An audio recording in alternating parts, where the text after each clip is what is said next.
Fakultas Tarbiyah dan Keguruan, Program Studi Manajemen Pendidikan Islam semester 4, Lokal D.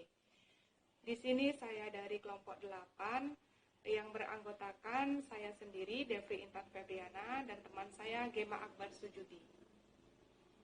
Di sini kami akan menyampaikan materi mata kuliah Kepemimpinan Pendidikan yang diampuh oleh dosen pengampuh Bapak Samsu SAG MPDI PhD.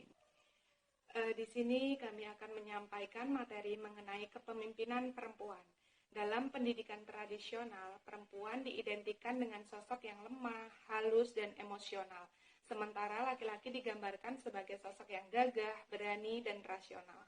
Pandangan ini telah memposisikan perempuan sebagai makhluk yang seolah-olah harus dilindungi dan senantiasa bergantung pada kaum laki-laki. Akibatnya jarang sekali perempuan yang bisa tampil menjadi pemimpin karena mereka tersisihkan oleh dominasi laki-laki dengan male chauvinistiknya. Dalam konteks pendidikan, Goldring and Chen tahun 1994 mengatakan bahwa para perempuan di Inggris Raya dan dimanapun kebanyakan perempuan hanya berperan dalam profesi mengajar. Namun relatif sedikit dan jarang ada yang memiliki posisi-posisi penting pemegang otoritas dalam sejumlah sekolah menengah perguruan tinggi dan administrasi lokal pendidikan. Sejalan dengan gerakan emansipasi dan gerakan kesetaraan gender yang intinya berusaha menuntut adanya persamaan hak perempuan dalam berbagai bidang kehidupan, maka setahap demi setahap telah terjadi pergeseran dalam mempersepsi tentang sosok perempuan.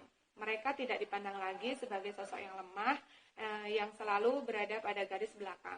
Namun mereka bisa tampil di garis depan sebagai pemimpin yang sukses dalam berbagai sektor kehidupan, yang selama ini justru kebanyakan telah dimiliki oleh kaum laki-laki. Anda mungkin pernah menyaksikan sebuah acara reality show di televisi pernah ditayangkan oleh salah satu stasiun televisi swasta di Indonesia yang menyuguhkan tantangan yang sangat ekstrim kepada para pesertanya untuk berkompetisi, memperebutkan sejumlah uang. Para peserta kadang-kadang terdiri dari gabungan laki-laki dan perempuan. Mereka berkompetisi melalui beberapa tantangan ekstrim untuk menguji ketahanan fisik dan psikisnya, seperti makan kecoa, berkumbang dengan kotoran dan bangkai, dan berbagai jenis tantangan ekstrim lainnya. Dari beberapa episode tayangan, ternyata tidak sedikit yang menjadi pemenangnya justru dari kalangan perempuan. Artinya, mitos yang selama ini perempuan dianggap sebagai makhluk yang lemah, dengan menyaksikan tayangan acara televisi tersebut, kita bisa melihat bahwa sebenarnya kaum perempuan pun bisa menunjukkan dirinya sebagai makhluk yang luar biasa kuat dan berani, dan tidak kalah dari kaum laki-laki. Secara esensial, dalam manajemen dan kepemimpinan pun pada dasarnya tidak akan jauh berbeda dengan kaum laki-laki. Kita mencatat beberapa tokoh perempuan yang berhasil menjadi pemimpin seperti Margaret Thatcher di Inggris yang dijuluki sebagai si wanita besi, Indira Gandhi di India, Chori Aquino di Filipina, dan Megawati di Indonesia, dan tokoh-tokoh perempuan lainnya. Dalam konteks pendidikan, fenomena kepemimpinan perempuan memang telah menjadi daya tarik tersendiri untuk diteliti lebih jauh. Hasil studi yang dilakukan oleh Gersing dan Loynes tahun 1996 mendeskripsikan tentang kepribadian pemimpin perempuan sebagai sosok yang lebih supel, demokratis, perhatian, artistik, bersikap baik, cermat, teliti, berperasaan, dan hati-hati. Selain itu, mereka cenderung menjadi sosok pekerja tim yang lengkap dan sempurna. Mereka juga mengidentifikasi diri dan mempersepsi dirinya sebagai sosok yang lebih rasional, rileks, keras hati, aktif, dan kompetitif. Dalam hal-hal tertentu terdapat perbedaan penting antara laki-laki dan perempuan dalam manajemen dan kepemimpinan, sebagaimana disampaikan oleh Sakeshaf tahun 1989 berdasarkan hasil peninjauan ulang penelitian di Amerika Serikat bahwa perempuan cenderung memiliki lebih banyak melakukan kontak dengan atasan dan bawahan, seperti halnya seorang guru dan murid.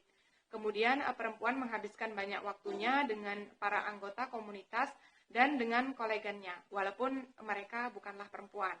Mereka lebih informal. Mereka peduli terhadap perbedaan-perbedaan individual murid. Kemudian mereka lebih memandang posisinya sebagai seorang pemimpin pendidikan daripada seorang manajer dan melihat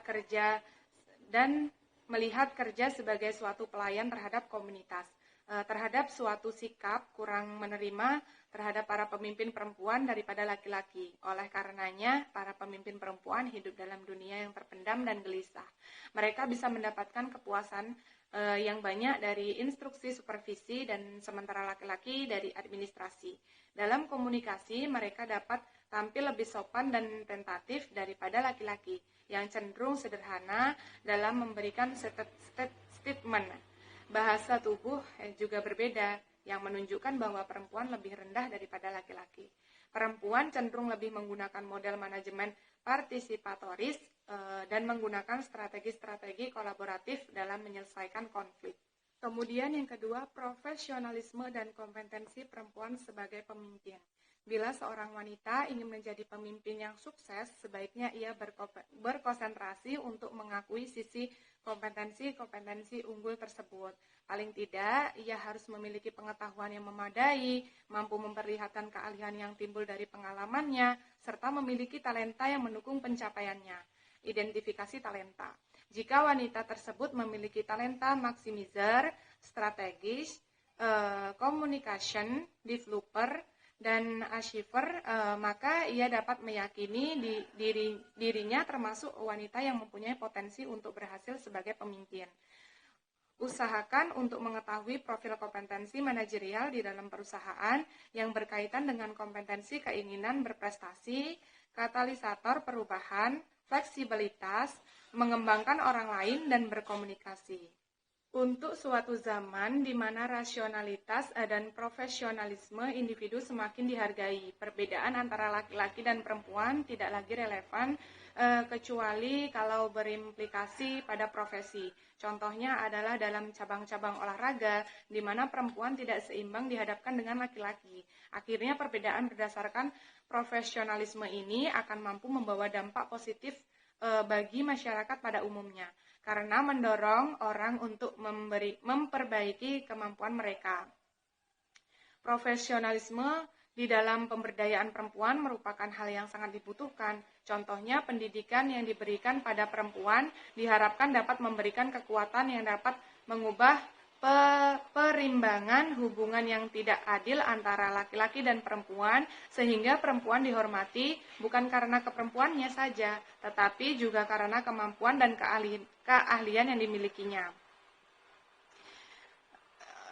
Nahiyah Zaidi Faras tahun 1995 dalam bukunya yang berjudul Kepemimpinan Wanita, Pemimpin dalam Organisasi Wanita, disebutkan bahwa keberhasilan dan kegagalan wanita pemimpin dalam meniti karir tidak semata-mata dipengaruhi oleh faktor budaya. Namun banyak faktor yang biasanya bersumber pada dirinya sendiri, misalnya faktor motivasi. Ini sering menjadi modal utama keberhasilan wanita pemimpin. Namun memiliki motivasi yang tinggi tanpa memiliki kemampuan manajerial seperti merencanakan, mengorganisir, mengkoordinir, mensinkronkan, mengambil keputusan sulit bagi wanita pemimpin untuk berhasil dalam kepemimpinannya. Wanita pemimpin yang dikuasai selalu oleh motif berprestasi dalam melaksanakan tugasnya akan berusaha meraih keberhasilan dalam bersaing dengan beberapa standar keunggulan. Standar keunggulan tugas wanita pemimpin adalah perusahaan memperoleh balikan terhadap pelaksanaan tugasnya demi perbaikan di masa mendatang. Kedua, yaitu faktor pendidikan. Faktor ini sangat berpengaruh terhadap perilaku seseorang pemimpin dalam kepemimpinannya. Pendidikan seseorang tidak hanya berpengaruh pada kemampuan dalam berpikir, tetapi juga berpengaruh dalam berinteraksi dengan sesama anggota masyarakat. Semakin tinggi tingkat pendidikan seseorang, semakin mudah ia mengaktualisasikan gagasan-gagasannya dalam konsep. Saat ini, tinggi rendahnya pendidikan seseorang sering kali digunakan sebagai indikator kualitas tenaga kerja. Ketiga, yaitu konsep pengalaman dalam berorganisasi merupakan variabel independen yang cukup berpengaruh juga dalam kepemimpinan wanita pemimpin. Seorang wanita pemimpin dituntut tidak hanya berpendidikan tinggi atau berpengetahuan yang luas, tetapi juga keterampilan dalam mengaktualisasikan pengetahuan tersebut dalam perilaku. Untuk itu, wanita pemimpin juga diharapkan memiliki pengalaman berorganisasi. Pengalaman merupakan pelajaran untuk melakukan perubahan ke arah kematangan tingkah laku, pertambahan pengertian, dan pengayaan informasi. Kemudian yang selanjutnya kita akan membahas mengenai gerakan perempuan. Gerakan perempuan menurut Rian Nugroho tahun 2008 hakikatnya adalah gerakan transformasi dan bukanlah gerakan untuk balas dendam kepada kaum laki-laki. Dengan demikian dapat dikatakan gerakan transformasi perempuan adalah suatu proses gerakan untuk menciptakan hubungan antara sesama manusia, baik itu laki-laki maupun perempuan, agar lebih baik dan baru. Hubungan ini meliputi hubungan ekonomi, politik, kultural, ideologi, lingkungan, dan termasuk di dalamnya hubungan antara laki-laki dan perempuan. Yang keempat, kita akan membahas mengenai gaya kepemimpinan laki-laki dan perempuan. Sering kita melihat kepemimpinan perusahaan atau organisasi yang bergender perempuan, bahkan posisi middle management pun telah banyak diisi oleh kaum wanita. Seorang peneliti dari Amerika pernah melakukan penelitian mengenai gaya kepemimpinan laki-laki dan wanita. Penelitian tersebut dilakukan untuk mengkaji keberhasilan dan pencapaian antara pria dan wanita, serta kedua gender tersebut layak untuk memimpin. Keberhasilan dan pencapaian yang hampir setara terlihat, tetapi yang membedakan adalah dari sudut cara atau prosesnya. Menurut Schermerhorn, tahun 1999, pemimpin wanita selalu lebih cenderung untuk bertingkah laku secara demokratik dan mengambil bagian di mana mereka lebih dihormati dan prihatin terhadap pekerjanya atau bawahannya dan berbagi kekuasaan serta perasaan dengan orang lain. Gaya kepemimpinan ini dikenal sebagai kepemimpinan interaktif yang menekankan aspek keseluruhan dan hubungan baik melalui komunikasi dan persepsi yang sama. Secara perbandingan, pemimpin laki-laki lebih cenderung menggunakan gaya kepemimpinan tendensi. Dengan cara ini mereka lebih terarah untuk tetap terjaga dan berkelakuan secara asertif. Jika keadaan ini terjadi, maka mereka lebih banyak menggunakan otoritas dari segi tradisional dengan kecenderungan memberikan arahan dan nasihat yang lebih banyak. Kajian yang dijalankan oleh Stark tahun 2000 mendapati bahwa wanita selalu lebih mementingkan hubungan interpersonal, komunikasi, motivasi pekerja, berorientasi tugas, dan bersikap lebih demokratis dibanding dengan laki-laki yang lebih mementingkan aspek perencanaan strategik dan analisa. Penelitian tersebut juga mendapati bahwa wanita mendapat nilai lebih tinggi dari segi penilaian kerja dibanding laki-laki. Secara umum, gaya kepemimpinan lelaki dan wanita adalah sama, tetapi situasinya yang akan mungkin berbeda. Penelitian yang dilakukan di Amerika Serikat mendapati bahwa pemimpin laki-laki lebih berkesan di dalam organisasi ketentaraan, sementara wanita dalam organisasi pendidikan dan sosial. Baiklah, mungkin hanya itu yang dapat saya sampaikan mengenai materi kepemimpinan perempuan.